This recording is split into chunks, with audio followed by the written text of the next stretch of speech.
بسم اللہ الرحمن الرحیم۔ ناول پس آئینہ، رائٹر فاطمہ ملک، قسط نمبر 3۔ شہزاد ڈوگر زارا کو یہ نہ بتا سکا کہ اس کو ماضی میں کی گئی زیادتیاں ستا رہی ہیں۔ اسے یہ خوف ہے کہ اس کی بیٹی سارا اس سب سے نہ گزرے جس سے علیزے گزری تھی۔ یہی ڈر اندر ہی اندر اسے کھا رہا تھا۔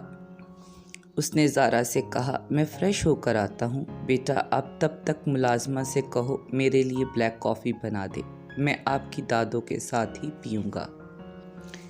زارا تو جی بابا جانی کہہ کر وہاں سے چلی گئی، مگر سلطان اپنی جگہ سے اٹھ نہ پایا۔ اس نے دوبارہ آنکھیں بند کر لیں اور اس کے سامنے مسکراتی علیزے کا چہرہ ایک دم روتا ہوا ابھرا۔ اس پر کپ کپی طاری ہو گئی۔ مزید دیر آنکھیں بند کرنا اسے مشکل لگ رہا تھا۔ نہ چاہتے ہوئے بھی وہ اٹھا اور فریش ہونے واش روم چلا گیا تاکہ فریش ہو کر اماں کی بات سن لے۔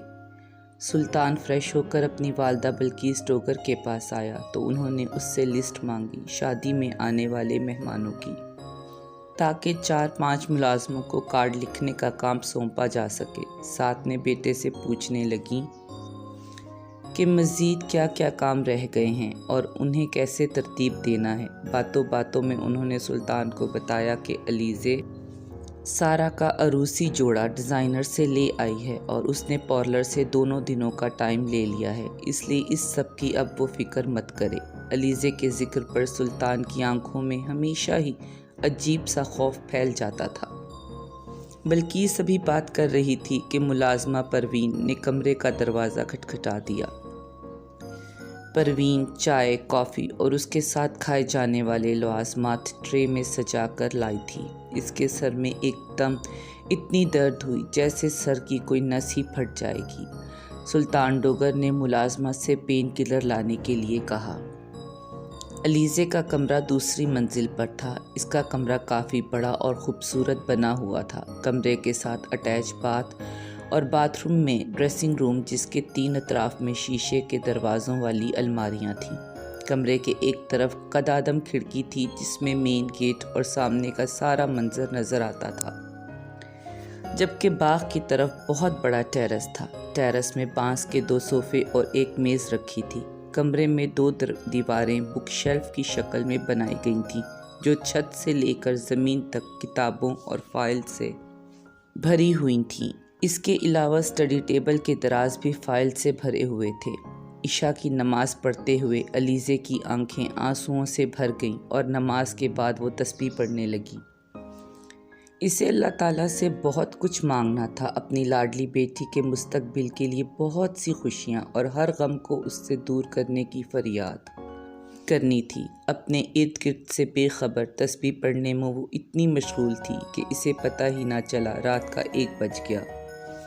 اس نے اپنے کمرے میں بجلی سے چلنے والی کیتلی رکھی ہوئی تھی اور چائے کافی کا سارا سامان اس کے کمرے میں ہی موجود تھا۔ اس نے پانی گرم کیا اور چائے بنا کر ٹیرس پر چلی گئی۔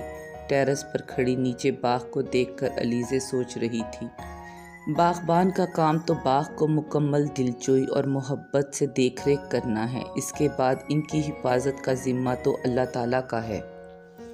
میں نے بھی اپنے باغ کی حفاظت پوری ایمانداری سے کی ہے، اب آگے تو سب اللہ تعالیٰ کا کام ہے۔ 25 سال پہلے وکالت علیزے کا شوق تھا، اس لیے اس نے بہت دل سے پڑھائی کی، ہر بار ہر امتحان میں اعلیٰ نمبر لیے اور اسے ہر بار اچھی کارکردگی کی وجہ سے وظیفہ لگ جاتا۔ علیزے کا ابھی 1 سال باقی تھا جب مسز ڈوگر نے اسے پہلی بار دیکھا تھا۔ انہیں تو اتنی پسند آئی کہ انہوں نے مریم عباسی کے گھر بیٹھے ہی اپنے شوہر فیصل ڈوگر سے آہستہ سے کہا، یہ لڑکی میرے دل میں اتر گئی ہے، یہ ہمارے بیٹے سلطان کے ساتھ بہت اچھی لگے گی، میں اس کی والدہ سے بات کروں؟